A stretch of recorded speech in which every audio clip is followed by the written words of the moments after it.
Good afternoon and welcome to the Wall Street Crossover Show with Darren Sinden, who's market commentator at Admiral Markets. We were looking for a quiet run into the non-farm payrolls, but it looks like the rug has been pulled from under the equity markets. Yes, it does, Zach.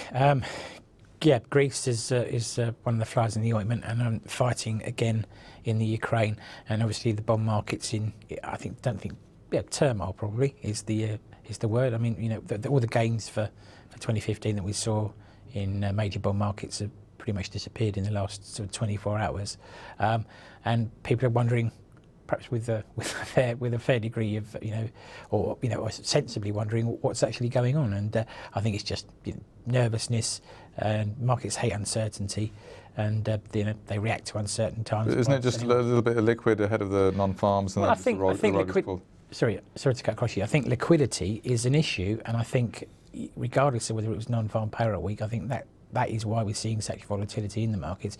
I talked about this before, but basically banks no longer are able to or want to put up capital to absorb asset flows, and what happens is liquidity is withdrawn, and the prices move sharply until they find a natural level. There's no smoothing, if you like, from the bank market making process. So it's a fact of modern life, I'm afraid. Well, let's look at, we'll start off with the first slide, data released over the European session.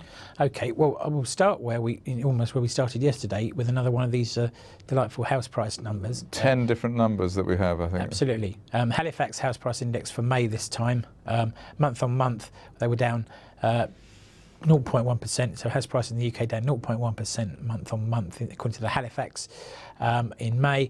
That was against the forecast of a rise of 0.3. So again, it's a contradictory number to the one that we saw yesterday from the Nationwide, and it doesn't. That was a bit more bullish, I think. It was. Yes. So we're still none really the wiser about what the real flavour of housing market is, or the housing market in the UK is. Of course, that feeds in nicely to the second item on the slide, which was today's Bank of England rate decision. No great surprise that rates remained unchanged and no further QE.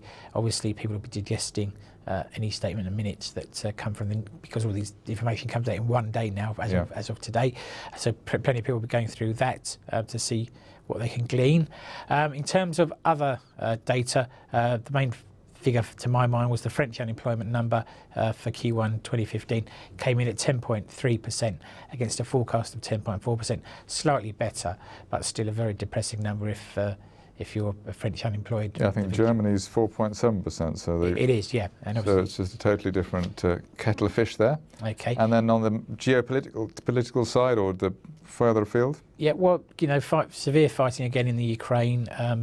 Hopes for a peaceful solution there, I think, probably fading the longer that goes on. Greece, it seems like we're back to square one. The Greeks apparently now proposing a counter offer, having rejected the creditor offer yesterday. That sounds basically to me where we were 2 months ago, so I can't really see what's changed. Some people are saying, though, that they're closer to doing a deal than they ever have been, but that could still be a yawning gulf that needs to be bridged. So I'm sceptical that we'll see a resolution anytime soon. Okay, and closer to home? Okay, a couple of stocks. Not much happening on the upside today with equity markets generally down, but EasyJet up just under 1%. Their traffic numbers for April are up by 7.2%. Month on month, and the key here also the load factor that tells you how full the planes are effectively rose 2.2%, so we're flying 91.6. Very healthy number there. Yes, it is. It's very good, and it actually makes me wonder why the management was so downbeat about the prospects for the summer months. Maybe they were perhaps sort of trying to game the market by talking a weak story and then hopefully producing some. Or they didn't know. Well, that's also possibly true, Zach. And then Johnson Matthey down 4.35%. This is a metals firm, probably most well known for making catalytic converters via add a platinum for the auto industry. The figures on the whole read pretty well, but they've disappointed the market. Those figures released today, I should say. They seem to have disappointed the market despite a sharp beat. And I think the key reason for that is, or a lot of people point to, is a rise in debt, and that's been blamed for the fall. Debt's jumped by 37% from about 729 million to well over 900 million, and people are concerned about that. The management's tried to put a good spin on it, but the market's voted with its feet, and as I say, they're down 4.3%. Having said that, it's not been a brilliant day for metals and mining stocks generally, so there's probably some sentiment in there as well. Right. On to the next slide. We're going on to M&A. Okay, coming thick and fast in the US at the moment, and once again we're in the telecoms and media sector. T-Mobile, which viewers might recall was the mobile phone arm of Deutsche Telekom, spun off in the US as an independent business now. It's said to be in talks with Dish Networks, and the tickers here are TM for T-Mobile US and Dish, very simply DISH US. So we're talking here about the possibility of mobile phones and satellite TV conversion. In terms of how the deal might look, the CEO of Dish is apparently going to be the chairman of the merged group. The boss of T-Mobile US will become the CEO of the merged group. Interestingly, they've agreed the sort of titular structure. They don't seem to have agreed the terms and structure of a deal. Well, as long as the management are all right, I think that's the main thing, isn't it? Well, it's interesting that they should start at the top and work down. Most important things come first. Yeah, so we need to find a bit more about what price and terms would be involved. What's interesting here is this is the second deal or potential deal in the space. AT&T are just about to complete their purchase of DirecTV. AT&T obviously a direct rival of T-Mobile, and DirecTV, as you may or may not be aware, are a competitor to Dish Networks. The AT&T DirecTV deal was worth around $49 billion. Obviously not sure of the value of the new deal that's on the table, but if we just look at the combined market cap of T-Mobile and Dish, then we'd be talking about a company with a combined market cap of around $65 billion.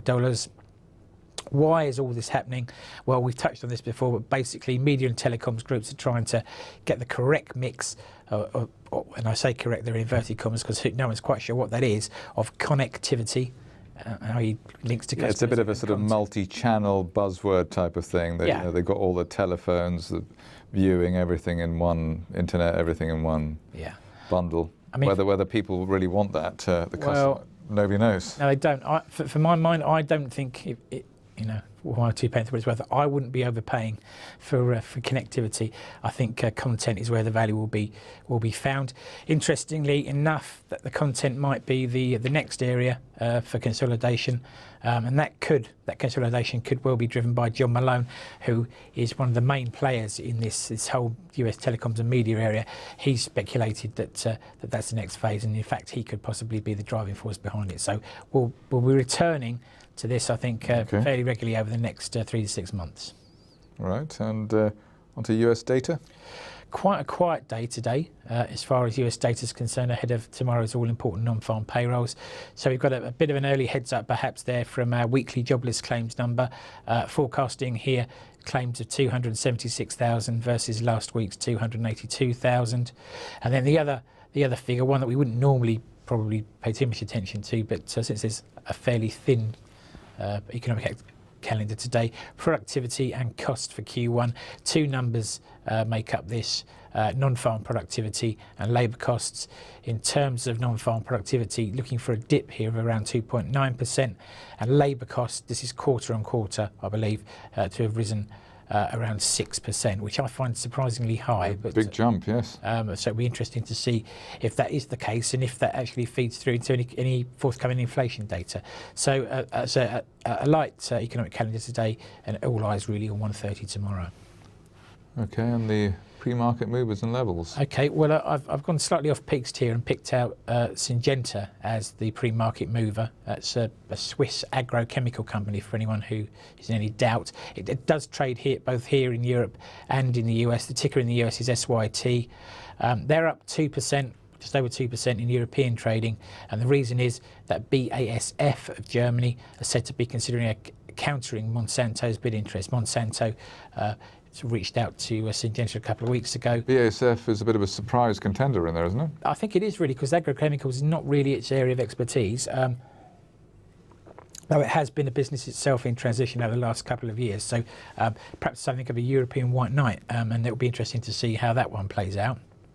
In terms of levels to watch today, as far as European equities are concerned anyway, everything's a little bit easier. So the FTSE, we're looking at 68.10 on the downside, 68.85 as an upside level. The DAX has fallen substantially, so now we're looking at 11,167 to the downside, and 11,385 as an upside, back to a wide range in those.